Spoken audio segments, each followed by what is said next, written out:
Welcome to the Building Savages podcast. New favorite fitness podcast.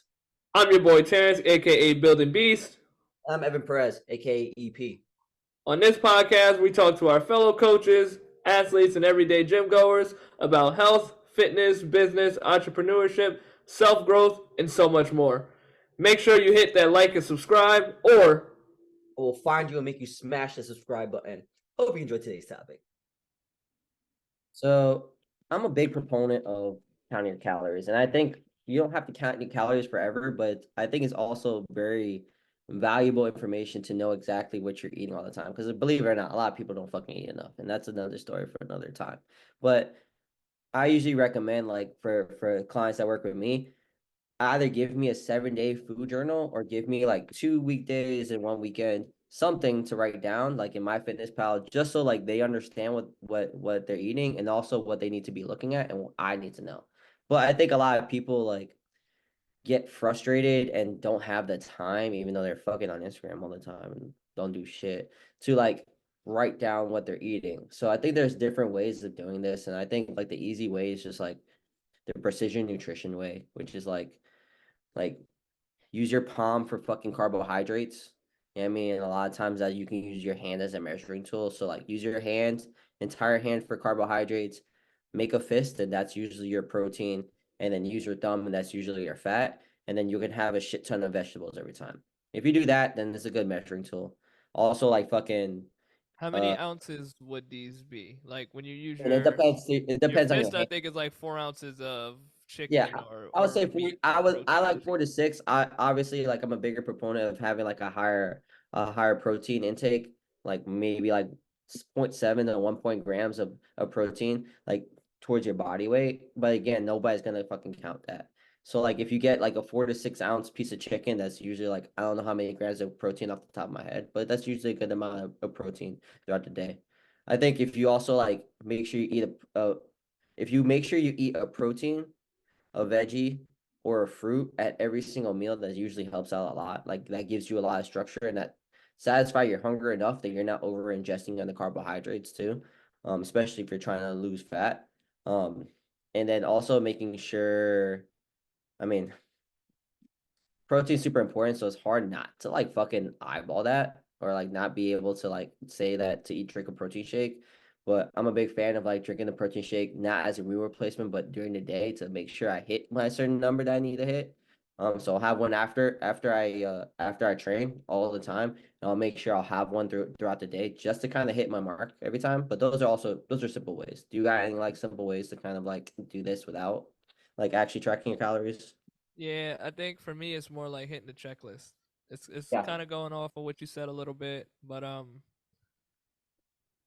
I what I always tell people, and this is going in terms of like building muscle or just like losing body fat and just healthy eating and stuff like that, right? That's what we're kind of pushing this conversation. More or less, yeah.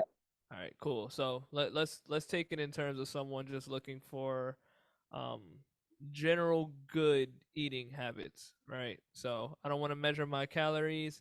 Maybe it might be a lot for me and I'm just starting to get into nutrition. So, I'm trying to start with baby steps. So focus on a high protein diet, right? So I think that's important to list out what you know as protein sources. This can be chicken, beef, salmon, beans, even though that's still like carbs. It's one of the carbs that have more protein in them. Protein powders, yogurts, Greek yogurts, things like that. Once you kind of have a category of what you're listing out as proteins, you can kind of like pick and play from there. So now you know every meal that you go into, you're going to hit one of these categories or one of these food groups to make up your protein category. Yeah. And let's say you're eating 4 full meals a day. Now I know every meal I'm going to try to get a high protein rich food group Mhm. in that meal. And I Yeah. think that's important to kind of chase that early on. Protein kind of helps with it not kind of it helps with our recovery. It helps with muscle tissue repairing and building in the body. It helps with preserving our muscle mass and also building our muscle mass. So it's one of the most important macronutrients to put in the body. Yeah. And you want to make sure you're prioritizing with every meal. Now, the next thing I would say on top of that is just to make sure that you're eating full meals too. And Mhm. that's always going to be better than snacking. And I think if you can try to just kind of have more rich meals in terms of like hitting all of your macronutrients, and I would say making your plate nice and full, it'll start to subtract some of these urges of you just wanting to snack away. Yeah. Just because like you're almost going through the day not fully nourished and fed, and it makes you crave more because you're just lacking nutrients because you're under eating in your full meals and you're over snacking in littler meals throughout the day. So I think just kind of having certain guidelines to follow, like, hey, let me hydrate myself with every meal. Let me put a lot of protein in every meal that I have. So maybe these are two principles that I kind of follow throughout every meal and throughout every day. And that just moves over into the week that I have a lot of hydration and I have protein rich meals in every meal that I eat, which starts moving into good habits now. Yeah. Now, after a while, let's say you're building that habit, if it feels comfortable for you and you kind of want to know exactly what some numbers are, then you can start moving in that direction if that's something that you deem might be important for you. But I Mm. think it's important to kind of start with like building good habits for yourself first and not putting in some of these pressures of just going straight into measuring food or counting numbers because it's just like we got to start somewhere, Yeah. and oftentimes we get discouraged if we just jump too far into the deep water right in. We're just like, maybe if I just work on acknowledging what the macronutrients are first and starting to decipher on what protein food groups are out there that I like and that I can start adding into my meals, that's a good start. Because some people don't even know what a protein is. Yeah. Like there's that part right there. So now you're gonna start telling people to count calories and to count macros, and I don't even understand food groups yet. Mhm. So it's like you're just taking you from -1 and jumping right into 1,000, and Yeah. that's discouraging. Yeah. Like there needs to be a learning process somewhere in between here. Yeah, I think it's I always forget like because like for us it's very simple. Like, you know what protein is, you know what carb is, you know what the fat is. It's part of our it's part of our repertoire, it's part of our knowledge. And we always forget like people that like don't take nutrition, like don't understand the concept of it, and they get their knowledge from people who don't understand it either.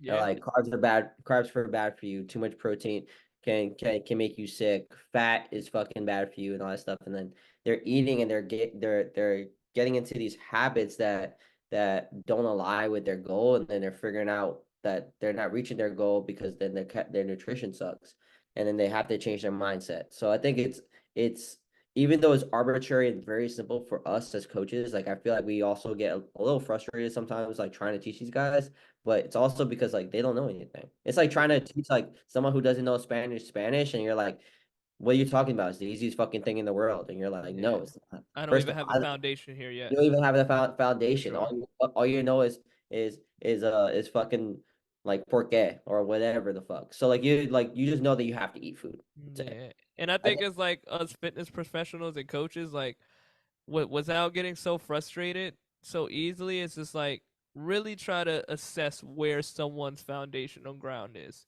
and meet them where they are so you can give them the tools to start setting them up so they can move into whatever that next phase will be exactly. into their nutrition. Just and I was having this conversation a little bit earlier. Just because something's not the most ideal doesn't mean that it's not ideal for this situation, if that makes sense, Yeah. right? So let's say I take someone who's very very sedentary, right? I'm going a little bit off topic, but I'm staying on. But let's say I take someone who's completely sedentary, and I would like to get them moving to 7,000 steps a day, right? Now, is it ideal for them as like the human body to be moving 7,000 steps a day? Yeah, that's ideal. But maybe I'll start with 1,000. Maybe that's what I can get right now. Yeah. So maybe it's practical and ideal for this situation with this person because I'm gonna take that 1,000. I'm gonna try to grow that to 2,000. And then I'm Exactly. going to try to grow that to 3,000 until I get my actual goal of their baseline being 7,000 steps a day. to where now I know the real progress can start to come in here at 7,000, because this is what base level is for someone that just needs to have good daily activity. Yeah, You I know, think then you just gotta be realistic on where the person is. yeah, I think it's starting small and giving smaller tasks instead of asking people to like just jump in and count calories is a lot more important. Like I think it's also the thing where I think a lot of people still nowadays like think carbs are bad for them. So I think introducing intuitive eating and understanding your body is very important. And I think it's a hard concept, but I think people need to be a little bit more mindful, and once they understand how to be mindful eating, I think it's also going to be very helpful. So a lot of times when people are scared to eat carbohydrates, I'm like, hey, carbohydrates are needed for energy. You're going to need that to be able to do the things that you enjoy and be able to perform at a certain way if you want to get better at this shit. So what I'll do is like, all right, what are you eating any carbohydrates? No, cool. Let's start with a cup of half of rice when you eat your chicken. Mm-hmm. And then see how you feel after that. You come back to me. You come back to me in a couple of days. See how you feel. I felt with so much energy. Cool. I still don't think you're eating enough. Let's go a cup and let's see how you feel. Oh, Yeah. that made me bloated. I didn't feel good. All right, let's go a cup. Let's stay at a cup and a half and let's add more protein. So like, there's a lot of games that you can be playing with nutrition.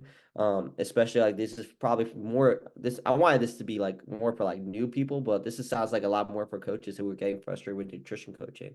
But I It's for think both. It's for both. a little It's bit more for both. it's more so for us learning how to teach people and Yeah, building exactly. these habits with food. Exactly. I think either way, anybody can get anything out of this. But I think it's also start very small. Like just change something.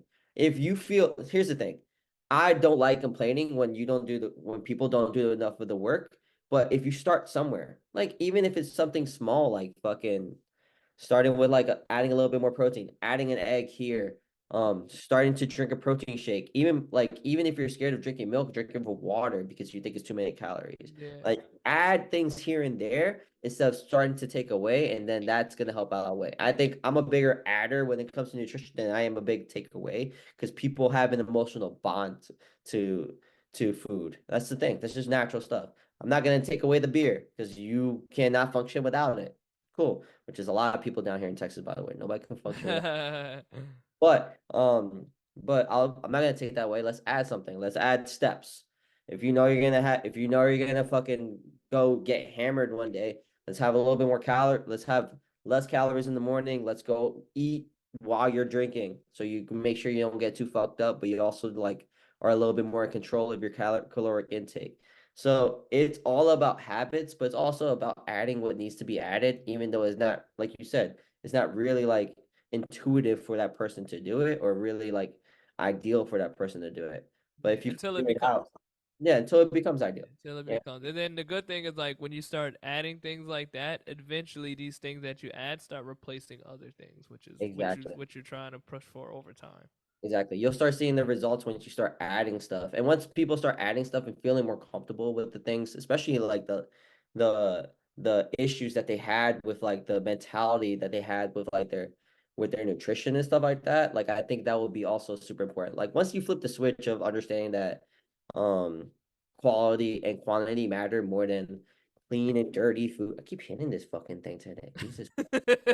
Um but understanding the difference between the importance of quantity and quality of your foods, and then backing away from like I need to eat only clean, or this is dirty food. Like that's a different topic for a different day.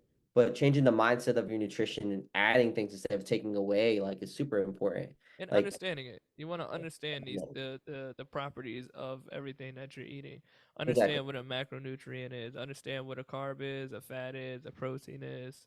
Yeah, I think And yeah, we talked about ChatGPT not too long ago. I really think people just need to go in ChatGPT and like, right, give me the basics of nutrition and just like boom.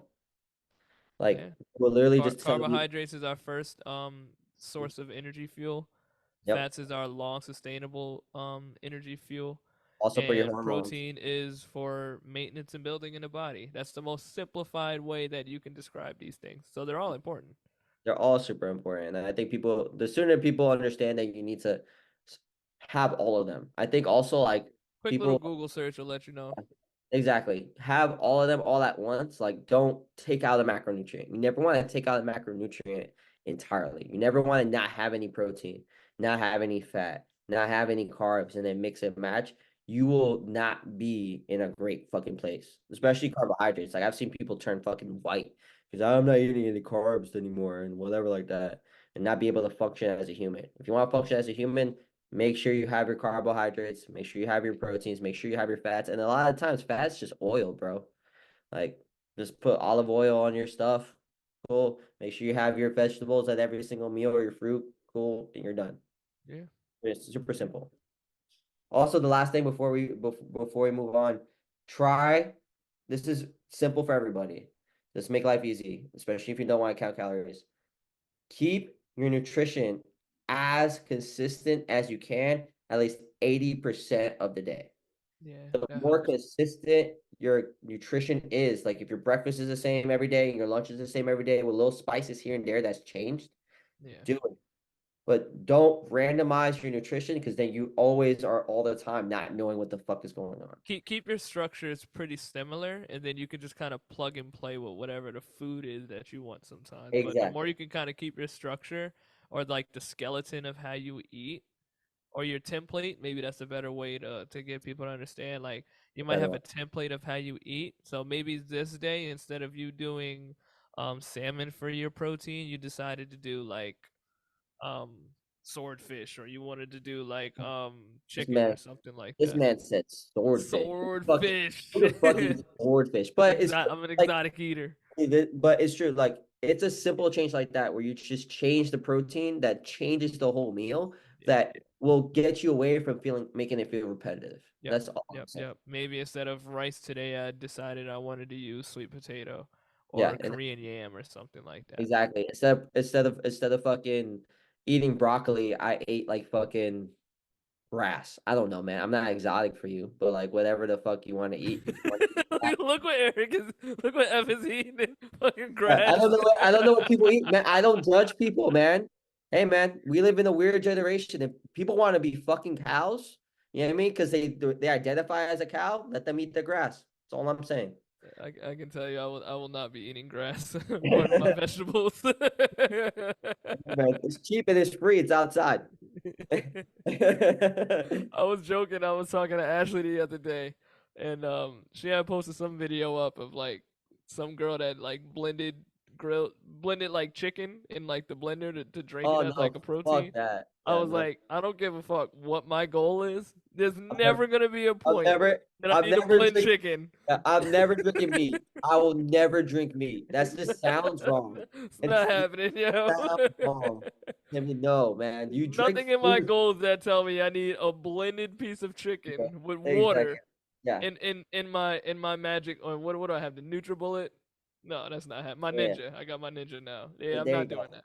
Yeah. No, bro. I'm not doing that. Yeah. To leave this on the note, keep your nutrition consistent. Yeah. Understand what macronutrients are, and add to your diet. Don't take away. I think the last thing before we leave is take nutrition advice with a grain of salt. Do your own research. You do not want to follow somebody that decides to put a fucking chicken in a blender and you drink it and you think you're gonna look like her. First off, Or that's someone who eats grass. yeah, or eat the grass. Don't listen Hey, to Evan. don't listen to me. I don't know what the fuck I'm talking about. But Drinking like, grass smoothies. grass and chicken smoothies over here. Like, you're Oh, like, no, that just sounds disgusting. But terrible. take your nutrition advice with a grain of salt. If that person is not a nutritionist, best believe I will not take their advice unless they have backing. Like take it with advice. Take everything you get from Instagram, TikTok with a grain of salt. Do your own research because you never know what that person is eating, what they're going through, or what the fuck diet that they're on, that they're showing you what they're doing, and it might be completely different from what you can eat or whatever the fuck. Yeah, and a lot of information can get taken out of context too. That part And too. I think that's important too, for just to realize where someone's like, "Oh, bread is bad." It's like bread's not bad, but in some scenarios, let's say bread might not be the most ideal, And I think it's very important to just kind of learn what certain people's contexts are when they're spreading certain messages, and recognizing if this person has a bias with this. Is this Yeah. person just completely like uneducated about this manner, or maybe there's a context of why this person is saying what they're saying, you know. So as a listener, these are things that you want to look out for when you do hear information. Yeah, I think a big thing. I know we don't want to go off. Is the last thing is try to avoid people that say you cannot eat something. Don't eat something without explaining why it depends. You shouldn't eat it. Like it depends is like the ideal message you want to hear from your nutritionist or your strength and conditioning coach. It That goes depends. right back to the context conversation. Right? Back to the context. If they tell you don't eat this because it will make you fat, I bet you 9 times out of 10 that person does not know what they're talking about and they're trying to create a bias towards something. Yeah. Yep. Mm. That's all I got. And with that being said, guys, like and subscribe. Catch us on the building-savages-podcast.com, where you will find all of our most recent episodes. Catch us on YouTube and Apple Podcasts. If you have Google Podcasts, I'm here to tell you that is no longer a thing. So you should get rid of that and follow one of these other social platforms that we spoke of. ChatGPT will let you know exactly where we are, and just talk to them or do a nice little Google search, and you will find our podcast. Tell Terrence to text Terrence to use ChatGPT people. It's the fucking shit. Catch you guys next week.